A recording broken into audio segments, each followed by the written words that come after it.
All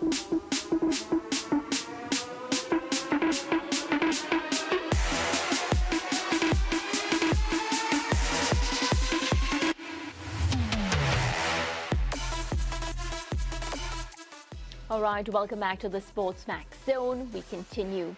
Well, the island of Jamaica has a quite unique sports culture, with high school sports often outshining the professional leagues through fan support and engagement. Therefore, events such as ISSA Schoolboy Football and Boys and Girls Champs often serve as a catapult for aspiring athletes to be seen by the world. But it's not only athletes who thrive in this space. It has also been an avenue for young journalists, commentators and analysts to find their way in the sports media space. Well, ISSA themselves have seen this and have began an initiative, the ISSA Goalside Reporters Programme, aimed at fostering high schoolers who are aiming to become sports journalists. Well, joining us this afternoon to tell us a bit more about the program is Andrew Walcott, Director of Easel Media Group, the executing agency on behalf of ISSA. So good afternoon, Andrew. So happy to have you in our studio. Thank you for having me, Mariah. All right, so I know our viewers are excited because our team here also very excited to find out a bit about this initiative. And one, how did you and ISSA come up with this? Okay, so I mean, you went through a lot of the basics already, but this has been a discussion between us and the managers or the head of ISSA for quite some time. Since 2019, when we started working with them as a digital partners, we've noticed that, you know, whilst we can cover a lot of the games that they want to show, and when it comes to champs, we can be there, there's so much that we're unable to get to. Yeah. So we wanted to find a way to mobilize persons who are students who are already at these matches, who can capture content, who can broadcast it, and who can also just be there and share what the experience is like for places that maybe SportsMax or any of our other media partners not able to get to. And then we thought of adding an educational component. So we want to bring on, of course, whilst they're going to be working with us and competing for prizes, we want to also train them and have partners that are experts in sports journalism, giving them tips and helping them along the way.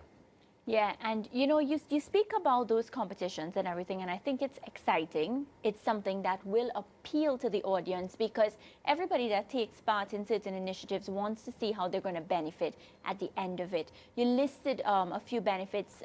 Can you tell us, like, just some other ways? Because I know you have to sign up and everything for the program. They have to, of course, pay a fee to be a part of. Absolutely not. There is no fee. It is free for students. So that's one of the important things about it. There is a maximum in terms of how many people we're going to take on. So if you're interested, we urge you to go and hurry up and register. We have up to 50 persons, 50 students, high school students that we're going to take onto this program, a maximum. And so we're also looking at it as an opportunity for them to launch their career. I know if you look at someone like, I believe, Nikhil, he has started his career probably on Instagram and then kind of launched from there. So we're looking at this as an opportunity for students to build their following. We don't want to just, we're using ISSA's platform as well to promote their content, and we're going to try and make sure that the quality is good enough. Well, look at this. This is news to me because I will be a part of the team as well. And all along, Andrew, I was thinking that, you know, the youngsters would have to sign up and, of course, like any other program. So this even makes it extra special. Yeah, absolutely. There is a little bit of a selection process. So when you sign up, we're going to ask you to send in a video telling us why you think you should be one of us, one of the participants in the program. And it's an opportunity, again, for you to show, you know, your passion for sports journalism. So even in the starting, it's going to be exciting for someone who really wants to get into the field, to like curate their content, and then, you know, just keep, you know, it goes from September to December, and all throughout the period, we're going to be having, you know, experts in the field like yourself. We'll have Alexis Nunez, we'll have George Davis, Trishana McGowan, as well as Nikhil, who was just on with us as part of the program. So you're going to be able to learn from all of you guys, and you know, we're going to want to bring it forward even after December, after we see how the program runs, and hopefully we can have more students be a part of it. Yeah, so Andrew, how much of this will be face-to-face? Because you just mentioned Alexis Nunes, who was one of the earlier hosts of the SportsMax Zone, and Nikhil Uttamchandani, who don't reside in Jamaica. So obviously a lot of that would be Zoom or some other method like that. But how much, or is there any part of it that would be face-to-face? So it is almost completely virtual. Yes. And we wanted to make it that because like that, so it could be as inclusive as possible. Yes. But because it is supposed to be available to everyone in all 14 parishes, we don't want to burden them with having to come anywhere. We want them to be able to cover what's happening in their community, in their parish, and then still be a part of the educational components. Yes, we're going to have sessions. They're going to be online. At the end of it, we're going to have everyone participating. If you showed up to enough classes, you're going to get a certificate. Yes. So you have an official something to say that you participated and you're a part of this program. And then the competition aspect, I believe, is going to be one of the most exciting parts because we're going to have challenges every week. So say, okay, maybe this week we want you to go and see if you can interview, and coach. And how are you going to go about that, get the best content, and then we're going to be judging it throughout the period and then assigning prizes. Yeah. So, like, as we mentioned, like, Mariah would be one of the tutors. Exactly what would Mariah do? So we have different modules per se. So Alexis would be coming in on the first one to teach about the basics of sports journalism. Yes. So she will be talking about like her journey in it and what she found was which important. will be inspirational, I'm sure. Yeah, especially to hear from her, somebody who has gone through this already. We want Mariah to talk about interviewing techniques and research. So I know if you are into sports and you want to interview a certain athlete, where do you go to get information on this person? Yeah. We want someone like you to be able to tell them exactly where they can go, if it is cricket, if it's football, if it's swimming, something like that. We think that's going to be helpful for them to build their stories. Yeah. And will the candidates be completely from school?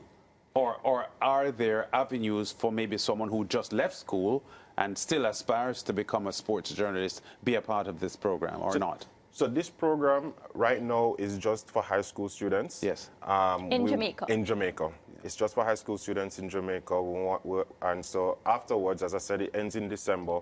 We will look into how we can expand it and how we can make it more inclusive. But right now, that is how it is. How did you rope in someone like Nikhil Uttamchandani? Because I know from his school days at Harrison College in Barbados that he had this passion and this interest in being a broadcaster or a reporter or a cricket correspondent. And to see him elevate himself to the level that he is now has been very impressive. And I've told him that. How did you get him involved? Well, I'm not going to lie. It's been quite easy to getting everybody involved. I think every one of the persons that we've approached, including Nikhil, they've been very excited. And Mariah, they've been very happy to be a part of the program. They think it's they've seen themselves benefit from programs like this and want to, in a way, be a part of something.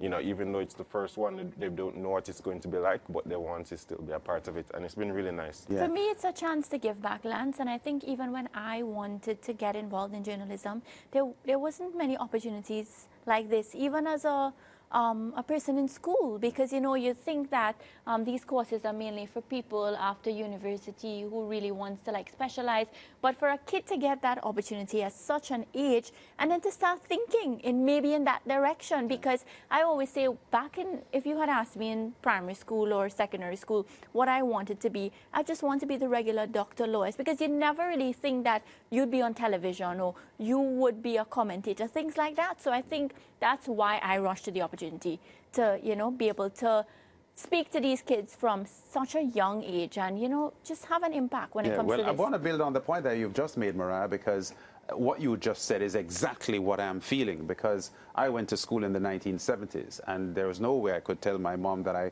wanted to be a broadcaster. It'd be a joke. Because it just wasn't, it wasn't on. So while I was in school, being a sports commentator was the last thing that was on my mind. And I just want to emphasize to our viewers and our school students now that there are a lot of opportunities out there for you that didn't exist in my generation.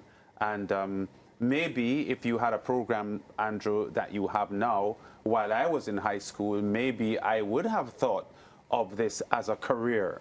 and not having it such a distant thought, or well, it wasn't even a thought. As I said, I didn't aspire to become a broadcaster until after I left school. Yeah. Because while I was in school, it just wasn't a career that people think of. So I take the point that Mariah just made. I'm anxious to see this thing take off, and the sort of response that you will get from the candidates and so on. Keep us in touch, because we have people who will be involved. Mariah, George Davis, who was a recent host of the Zone as well. Nikhil, Alexis, one of ours. Yeah, so it's in our partnership.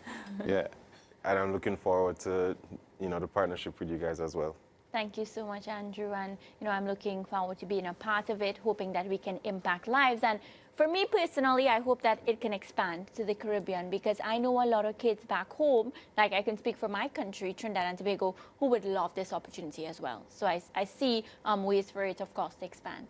I have big vision, and I know that ISSA as well has a big vision for something like this. And Greenfield, which is our backer. All right. Well, I want to thank you so much again, Andrew. Andrew Walcott from, of course, he is the director of ISSA Media Group. And we're looking forward to this. And as Lance said, we'll be keeping a very, very close eye on the development and the progress with this program. We're taking a quick break, and maybe I'll just be back with Zone Update too. Stay and find out.